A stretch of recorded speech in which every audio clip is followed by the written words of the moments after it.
Hi, my name's Tom. I'm an edit assistant and a graphic designer, and I'm now going to show you how to do airbrushing using Adobe Photoshop CS4.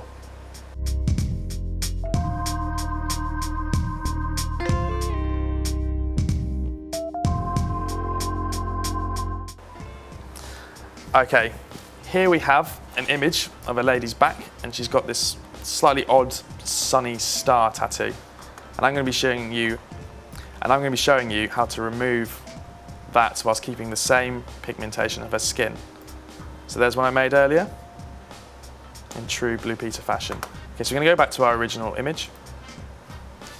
Now, first off, we're going to be using the zoom in and out tool so we can get right into the image. The shortcut for this is holding down the Apple key for Apple computers, or Control if you're using the PC, and just clicking on the plus and the minus keys on your keyboard.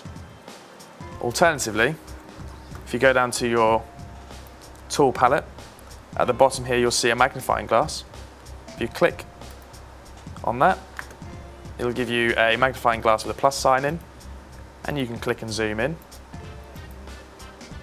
If you right click on the screen, you can then select the option to zoom out. But I find it easiest just to use the shortcut because you'd be toing and froing back and forth.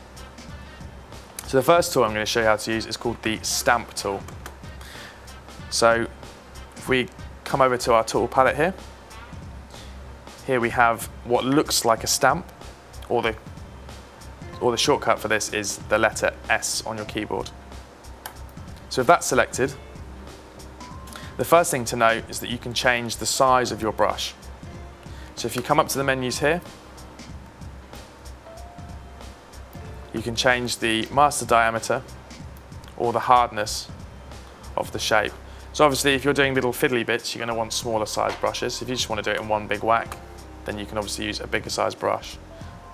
So I'm going to start off with a brush size of about 26 pixels, doesn't have to be precise, with a hardness of about 30%. Now the reason why you need to adjust the hardness is because you want to blend this lady's skin pigmentation from the black that's the tattoo, or the henna tattoo that she has on her, to the colour of the skin that's around it. So with that selected, if you just hit enter. Now, in order to select a part of the skin to copy over the black outline of the tattoo, if you hold down Alt on your keyboard, this is going to give you like a cross, I don't know what you call that. So it'll give you like a gun target sight, and you can click on anywhere in the image. So I'm just going to click slightly to the left of the skin colour. The closer you are to the image, the better. So if I click over here and then use that, it's going to look slightly odd. So if I can undo that by pressing Apple Z or Control Z for PCs. So I'm going to select, again by holding Alt, the closest bit of skin colour to where I want to remove it. So holding down Alt, click on the sample that you want to copy over the top. So I'm going to zoom in a little bit more just to make my life a little bit easier. Again, using the spacebar to get the hand tool up, you can then move the image around in your window. And then it's just a case of simply going over and painting out the image that you want to remove. So I've used a tattoo in this instant. People use it to remove spots, moles, all sorts of things, skin defects or pattern defects, using different images. So I'm going to keep using the Alt key to get a little bit closer to where I'm wanting to remove.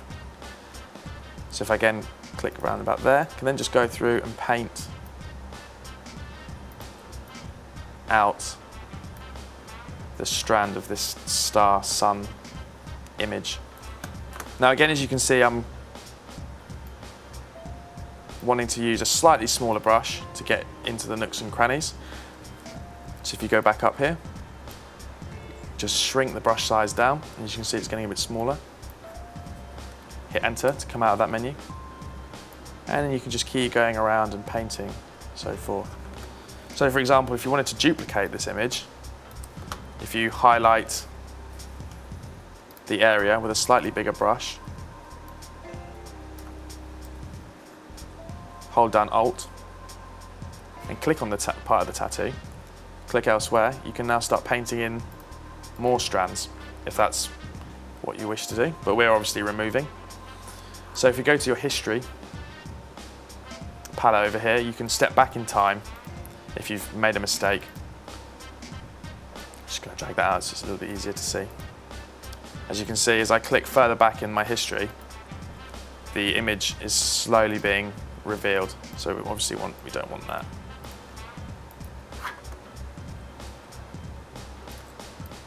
So just very quickly paint this out. This can be quite a fiddly process and can hurt your eyes by squinting at it so carefully. Now you'll notice that we're having some slight odd colours which we will fix shortly using a slightly different tool. I'm just going to very quickly paint out the image. Again, if I want a slightly different section of the image to paint over the top, holding down Alt, clicking the area with the left key on the mouse, letting go of Alt, and you can just start painting again.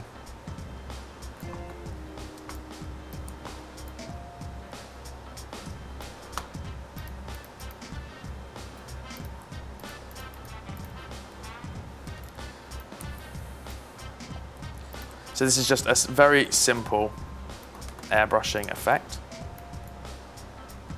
Almost all gone.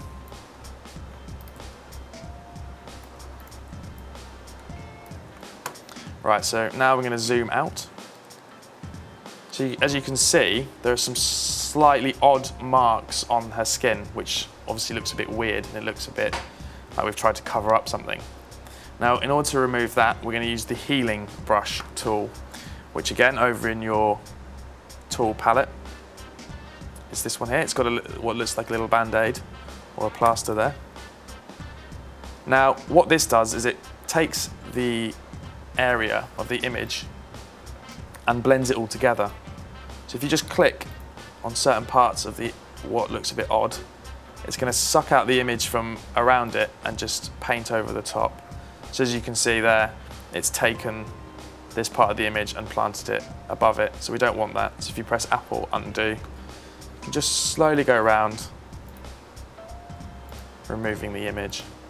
Again, you can change the brush size and the hardness depending on how quickly you want to remove this image. Oops. Just going to keep going around painting,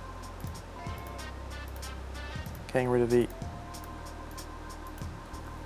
image. Again, zooming in, we're using Apple or Control for PCs, plus and minus.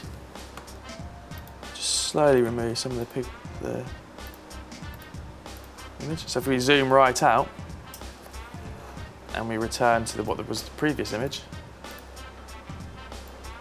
you have a fairly decent tattoo removal there. And that's how to do simple airbrushing using Adobe Photoshop.